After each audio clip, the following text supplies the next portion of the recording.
আজ রাতে আপনি যা শুনবেন তা আপনার চোখ বন্ধ করার সাহসটাকেও কাঁপিয়ে দেবে।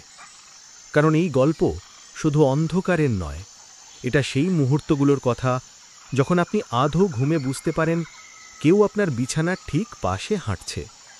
মেঝেতে রয়ে যায় ভেজা পদচিহ্ন, আর মনে হয় এগুলো কি আপনার কল্পনা, নাকি সত্যি অদেখা কেউ আপনাকে খুঁজছে। মনে রাখবেন, ওরা ঠিক ভোরের আগেই আসে, আর যেদিন ওদের উপস্থিতি আপনি অনুভব করবেন, বুঝবেন ঘুম থেকে ওঠার আগেই আপনার ভয়ের পরীক্ষা শুরু হয়ে গেছে। পর্ব ১। অধ্যায় ১। ভেজা পদচিহ্নের প্রথম রাত। ঘরটা অনেকটা আগের মতোই নীরব। আপনি বিছানায় আধ শোয়া হয়েছিলেন, চোখের পাতা ভারী হয়ে আসছিল, তবুও ঠিকমতো ঘুম আসছিল না। বহুদিন হলো আপনি আর স্বাভাবিক ঘুমের অভ্যাসটা ফিরে পান না।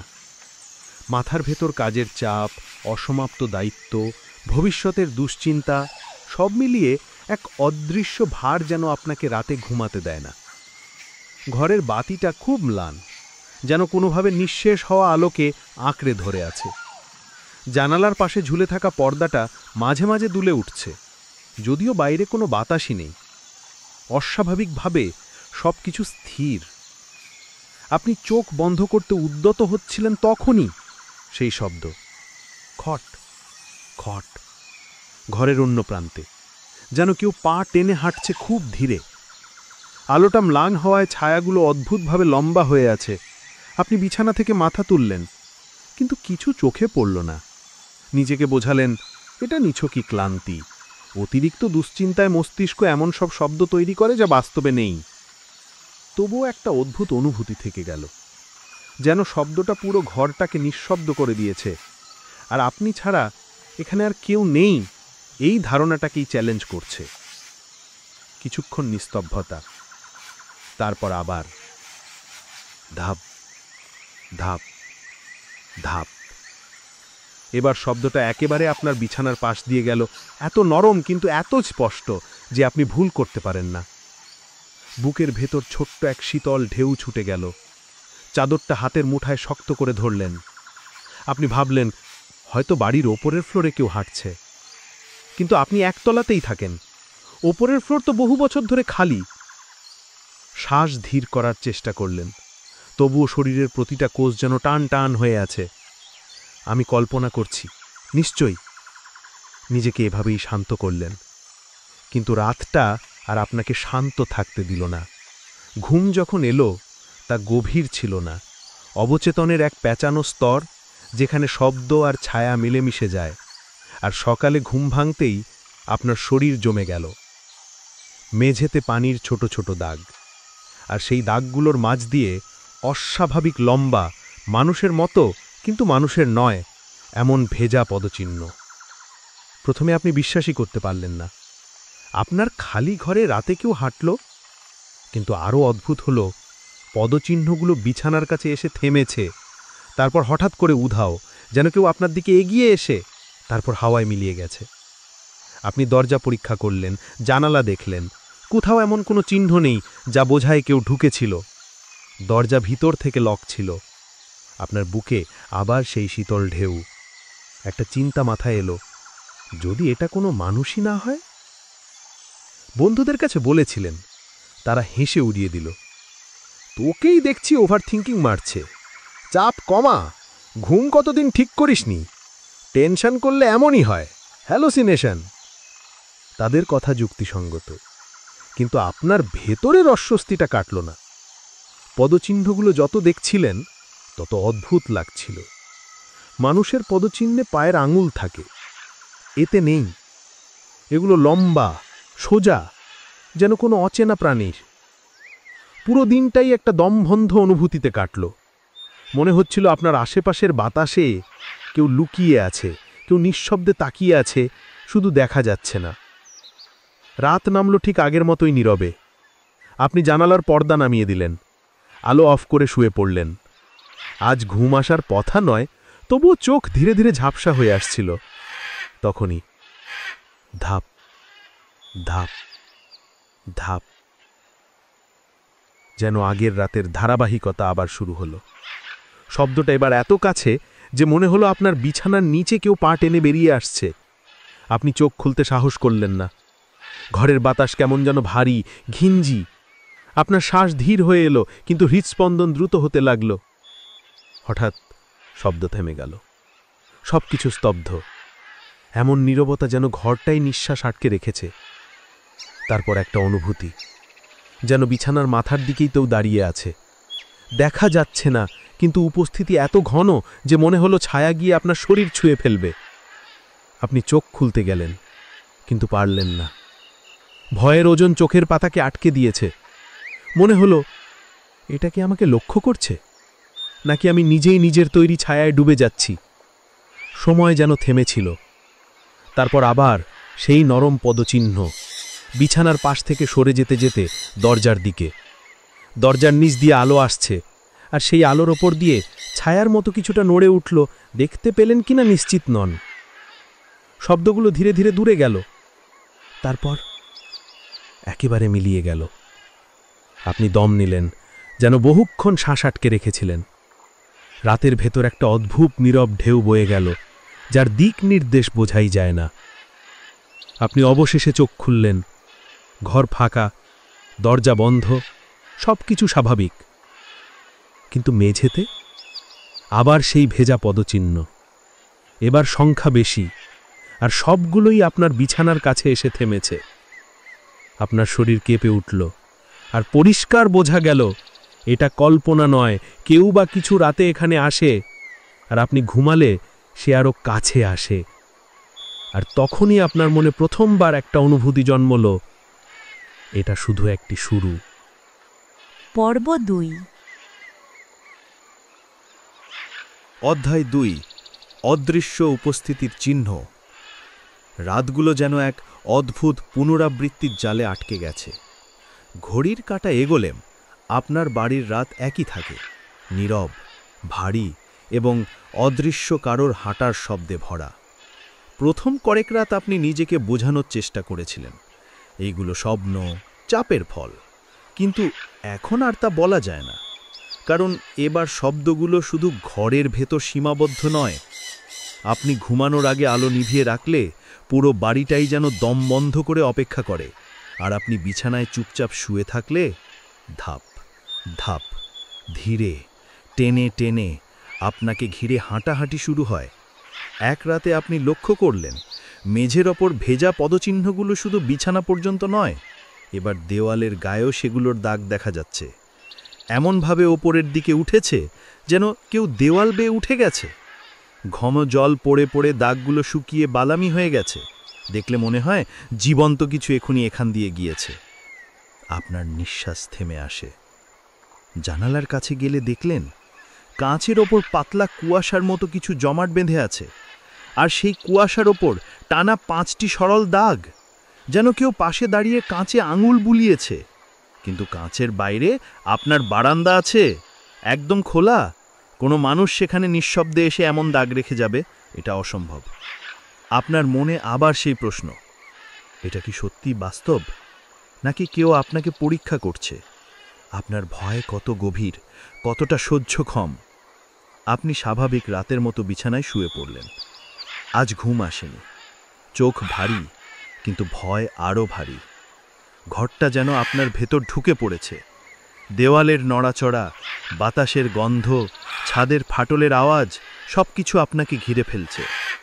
হঠাৎ ঘরের কোণায় চোখ পড়তেই বুঝলেন সেটা অন্ধকার নয়, সেখানে কিছু আছে। একটা লম্বা ছায়া, মানুষের ছায়ার মতো নয়, এটা যেন লম্বাটে, চিকন, ভেঙে যাওয়া আকৃতি, যেন কোনো রূপহীন দেহ, আলো নয় তবুও ছায়া ফেলছে। আপনি চোখ মুছলেন, ছায়া নড়ল। এবার তার অবস্থান বদলেছে। কোণ থেকে সে একটু সামনে এসেছে। আপনি বুঝতে পারলেন এটা আলোর দ্বারা তৈরি নয়, কারণ ঘরে কোনো আলোই নেই। তাহলে ছায়া হলো কিভাবে? হৃদস্পন্দন দ্রুত হলো। বাসার বাতাসে এক ধরনের ঠান্ডা শিহরণ। আপনি নড়তে চাইলেন না, চাহনিটা সরালেন না। সেই ছায়া যেন আপনার প্রতিটি শ্বাস শুনছে, প্রতিটি ধুকপুকানির শব্দ গণনা করছে। এক সময় ছায়াটা ধীরে ধীরে মাটির দিকে যেন গলে গেল, যেন জল দিয়ে আঁকা রেখা শুকিয়ে এসে মুছে যায়। আপনি চোখের সামনে দেখলেন এটা মিলিয়ে যাচ্ছে, কিন্তু যায় না। এক ধরনের উপস্থিতি রেখে যায়, যা দৃশ্যমান নয় কিন্তু অনুভূত হয়। ঘরের বাতাস এবার আরো ভারী। আপনি মনে মনে ভাবলেন, আজ কি পালাতে পারবো? সেই রাতে ঘুম আসে আধো, টুকরো টুকরো। স্বপ্নে আপনি দেখলেন আপনি বিছানায় আছেন, আর ঘরের দরজা আধ খোলা। বাইরে অন্ধকার, অন্ধকারের গভীর থেকে একটা লম্বা ছায়া এগোচ্ছে, ধীরে টেনে টেনে যেন মাটির ভেতর ডুবিয়ে হাঁটছে। ছায়াটা দরজার ফাঁকে এসে দাঁড়িয়ে রইল। তার বুকের খাঁচা নেই, মুখ নেই, চোখ নেই, তবুও মনে হলো সে আপনাকে দেখছে, দেখছে আপনি কতদূর সহ্য করতে পারেন। আপনি চমকে উঠে জেগে উঠলেন। ঘর ফাঁকা, দরজা বন্ধ, কিন্তু মেঝেতে নতুন পদচিহ্ন। আর সেগুলো আপনার বিছানার দিকে নয়, এবার আপনার মাথার দিক, বালিশের পাশে এসে থেমেছে। আপনি বুঝলেন এটা আপনাকে শুধু ভয় দেখাচ্ছে না, এটা আপনাকে পরীক্ষা করছে। দিনে আপনি স্বাভাবিক থাকতে চেষ্টা করলেন, কিন্তু সব সময় মনে হচ্ছিল কেউ যেন আপনার পেছনে দাঁড়িয়ে নিঃশ্বাস ফেলছে। মাঝে মাঝে কানে ফিসফিস শব্দ আসে, কিন্তু আপনি পিছনে ঘুরলেই তা মিলিয়ে যায়। আপনার খাবারের প্লেটে হালকা আঁকাবাঁকা দাগ দেখতে পেলেন। জল গ্লাসের পাশে পানির বাষ্পে লম্বা 5টি দাগ। এগুলো যেন আপনাকে কোনো বার্তা দিচ্ছে, আড়াল করে রেখো না নিজেকে, আমরা তোমাকে জানতে চাই। আপনি বুঝলেন ভয়ে যত বাড়ছে, এদের উপস্থিতি তত ঘন হচ্ছে, যেন তারা আপনার ভয় থেকে জন্মায়, ভয় থেকেই শক্তি বাড়ায়। আর প্রথমবার মনে হলো, এরা কি আমার নিজের ভয়ের প্রতিচ্ছবি? যেদিন আপনি ভয়কে ঠেকাতে চেয়েছিলেন, সেদিনই ওরা কাছে এসেছে। যেদিন আপনি স্বীকার করতে চেয়েছিলেন, হয়তো আমি ভয় পাচ্ছি না, সেদিন ওরা আরও জোরে ফিরে এসেছে। এটা যেন এক মনস্তাত্ত্বিক লুপ। বাইরে যাই থাক, তার মূল জন্ম আপনাকেই কেন্দ্র করে। এতদিন আপনি পালাতে চেয়েছেন, কিন্তু পালালে ওরা আরও কাছে আসে। আপনি বাঁচতে চাইলে আর লুকিয়ে থাকা যাবে না। ধীরে ধীরে আপনার মনে এক ডিসিশন গড়ে উঠতে লাগলো। এবার মুখোমুখি দাঁড়াতে হবে। যাই হোক, ওদের মুখ দেখতে হবে, যদিও জানেন ওদের মুখ দেখতে পাওয়া মানে হয়তো আপনার নিজের সবচেয়ে অন্ধকার দিকটাকে দেখা। বিছানায় বসে আপনি আলো নিভিয়ে দিলেন। আজ আর পালাবেন না, যা আসবে তাকেই স্বাগত জানাবেন। ঘর আবার অন্ধকারে ডুবে গেল, এবং ঠিক তখনই দরজার নিচ দিয়ে পুরনো পরিচিত সেই শব্দ, ধাপ ধাপ ধাপ। পর্ব 3। অধ্যায় 3।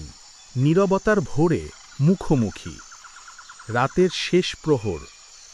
ঠিক ভোরের আগে যে অদ্ভুত অমানবিক নীরবতা নেমে আসে, আজ সেই নীরবতাটাও যেন বদলে গেছে। এতদিন ধরে যে হাঁটার শব্দ, টেনে চলা নিঃশ্বাস, দরজার নিচে ঘুরে বেড়ানো ছায়ারা তাকে জাগিয়ে রেখেছিল, আজ সেগুলো হঠাৎ থেমে গেছে। কোনো সতর্কতা ছিল না, কোনো পদচিহ্নের ধাপ নেই, এমনকি দেয়ালের ভেতর থেকে আসা সেই পরিচিত স্পন্দন, যেন কেউ হাত বুলিয়ে যাচ্ছিল, সেটাও নেই। সব কিছু এত নিস্তব্ধ যে মনে হয় ঘরটা শ্বাস নেওয়া ভুলে গেছে। সে বিছানায় উঠে বসে। শরীরের প্রতিটি পেশি শক্ত, যেন ভেতরে লুকিয়ে থাকা ভয়ের সাথে লড়াই করছে। নিঃশব্দ রাতের এই গভীরতা কখনো এত ভারী ছিল না। নীরবতার এই হঠাৎ আগমন মানেই একটা ব্যাপার, ওরা খুব কাছে। দরজার ওপাশে দাঁড়িয়ে থাকা সেই অদৃশ্য উপস্থিতির ওজন যেন পুরো বাড়ির কাঠের গায়ে চাপ তৈরি করেছে। বাতাসে একটা ঠান্ডা স্রোত বয়ে যায়, যেন কেউ খুব ধীরে, খুব শান্তভাবে নিঃশ্বাস ছাড়ছে তার ঘাড়ের পাশে। সে উঠে দাঁড়ায়, পা মেঝেতে স্পর্শ করা মাত্র ঠান্ডা কংক্রিটের শীতলতা হাড় পর্যন্ত গিয়ে পৌঁছয়। মনে হয় মেঝেটাও আজ অন্যরকম, নির্জীব, অপেক্ষমান। দরজার দিকে এগোতে এগোতে সে বুঝতে পারে নীরবতার মধ্যে একটা গভীর টান আছে, যেন অদৃশ্য কেউ তাকে ডাকছে। কিন্তু তাতে আগের মতো আতঙ্ক নেই, আছে এক ধরনের আলাদা সিদ্ধান্ত। আজ এতদিন পর সে আর পালাতে চায় না। দরজার হাতলে হাত রাখতেই ওপাশের অন্ধকার যেন ঝুঁকে দাঁড়ায় অপেক্ষায়। হাতলটা ঠান্ডা, অস্বাভাবিকভাবে ঠান্ডা। সে দরজাটা ধীরে খোলে। ঘরের বাইরের করিডোর অন্ধকারে ডুবে আছে, এতটাই অন্ধকার যে মনে হয় আলো এখানে কোনোদিন এসেইনি। দূরের ছাদের কোণায় জমে থাকা কালোটা ধীরেই নড়াচড়া করে, যেন জীবন্ত। কিন্তু আজ সে চোখ ফেরায় না। ভয়ের মতোই সে অনেক দিন লুকিয়েছিল, আজ নয়। সে অন্ধকারের ভেতর তাকিয়ে বলে ওঠে, খুব ধীরে কিন্তু স্পষ্ট, আমি আর ভয় পাব না। এই কথা উচ্চারণ করার সাথে সাথেই করিডোরের অদৃশ্য সেই উপস্থিতি যেন স্তব্ধ হয়ে যায়। ভারী শ্বাস থেমে যায়। দেয়ালের উপর টেনে নিয়ে যাওয়া নখের অদৃশ্য আঁচড় আর শোনা যায় না। অন্ধকার যেন এক মুহূর্তের জন্য পিছিয়ে যায়। তখনই সে খেয়াল করে তার ঘরের মেঝেতে ছড়িয়ে পড়া ভেজা পদচিহ্নগুলো, সেগুলো ধীরে ধীরে মিলিয়ে যাচ্ছে, একটির পর একটি, যেন কেউ পানি দিয়ে আঁকা চিহ্নগুলোকে নরম কাপড়ে মুছে দিচ্ছে। এতদিন ধরে যেগুলো তার রাতগুলো গ্রাস করত, সেগুলো আজ নিজেদের অস্তিত্ব হারাতে শুরু করেছে। এই দৃশ্য দেখেই তার বুকের ভেতরে একটা দীর্ঘ শ্বাস বেরিয়ে আসে। এ যেন মুক্তির প্রথম ছোঁয়া। ঘরের দেয়ালগুলো, যেগুলো এতদিন সামান্য শব্দেই কেঁপে উঠত, আজ সেগুলো স্থির, নিশ্চুপ। কোনো ছায়া নেই, কোনো টেনে নেওয়া নিঃশ্বাস নেই, কোনো দৃষ্টি নেই যা তাকে অনবরত অনুসরণ করত। মনে হয় ঘরটা নিজেই তার সিদ্ধান্ত শুনেছে। তার ভয় যেন পুরো পরিবেশে একটা অদ্ভুত ছাপ রেখে গেছে। তবে ভয় একেবারে চলে গেছে এমন নয়, ভয় পিছিয়ে গেছে। তার অন্ধকার, তার অশান্তি, তার অপরাধ বোধ, যা এতদিন ছায়া হয়ে তাকে তাড়া করেছিল, সেগুলো আজ থেমে গেছে। যেন অদৃশ্য সব কিছু শুধুমাত্র এটাই অপেক্ষা করছিল, সে নিজেকে স্বীকার করুক, নিজের ভিতরের ছায়াকে চোখে চোখ রেখে বলুক, তুমি আমাকে আর দমিয়ে রাখতে পারবে না। করিডোরের গভীর অন্ধকারে একসময় একটা ক্ষীণ নড়াচড়া হয়, খুব ধীরে, খুব নরমভাবে, যেন ভয় নিজেই মাথা নুইয়ে পিছু হটছে। সে কিছুক্ষণ দাঁড়িয়ে থাকে, দরজা অর্ধেক খোলা, চোখ অন্ধকারের দিকে স্থির। তার দেহ আর কাঁপছে না, হাতও না। ভোরের আলো আসতে শুরু করেছে। দূরের জানালার ফাঁক গলে প্রথম রূপালি আলো করিডোরে ছড়িয়ে পড়ে। আলো যতটা এগোয়, অন্ধকার ততটা সরে যায়, ততটা পাতলা হয়ে যায়। মনে হয় ভোরের আলো আজ আগের চেয়ে অনেক বেশি উজ্জ্বল, যেন ঘরটা বুঝে গেছে আজ নতুন কিছু শুরু হচ্ছে। সে দরজা থেকে সরে আসে, ঘরে ঢুকে দরজাটা ধীরে বন্ধ করে দেয়। কিন্তু এবার সেই দরজার বদ্ধতা আর তাকে বন্দি মনে হয় না। মনে হয় সেই দরজাটা বন্ধ করছে নিজের সিদ্ধান্তে। বিছানায় ফিরে এসে বসতেই নিঃশব্দতা আবার ঘরকে ভরিয়ে তোলে। কিন্তু এবার সেই নীরবতা ভয়ের নয়, এটা শান্তির। তার চোখ ধীরে ধীরে বন্ধ হতে থাকে। মনে হয় বহুদিন পর এই ঘরে কেউ সত্যিকারের ঘুমোতে পারবে। ভোরের আলো পুরোপুরি ঘরে ঢুকে পড়লে দেয়ালের কোণায় জমে থাকা রাতের কালোটা পুরোপুরি মুছে যায়। সব কিছু স্বাভাবিক, সব কিছু পরিষ্কার।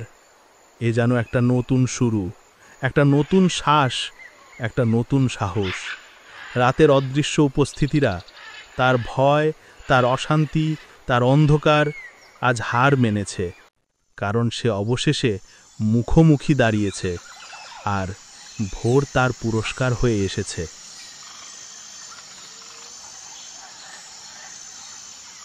যখন রাত সবচেয়ে অন্ধকার মনে হয়, তখনই বুঝতে হবে আপনার ভয়ের পরীক্ষা শুরু হয়েছে।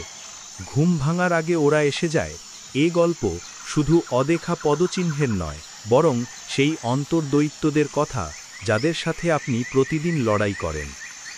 চাপ, দুশ্চিন্তা, ব্যর্থতা, নেতিবাচকতা এসবই আপনার বিছানার চারপাশে হাঁটে সুযোগের অপেক্ষায়। কিন্তু ভয় যতই বড় হোক, আপনি যখন মুখোমুখি দাঁড়ান তখনই অন্ধকার পিছিয়ে যায়। মনে রাখবেন, ওরা শুধু আপনাকে পরীক্ষা করছিল, আর প্রতিটি পরীক্ষাই আপনাকে শক্তিশালী করার জন্য। আজ রাতের শিক্ষা স্পষ্ট।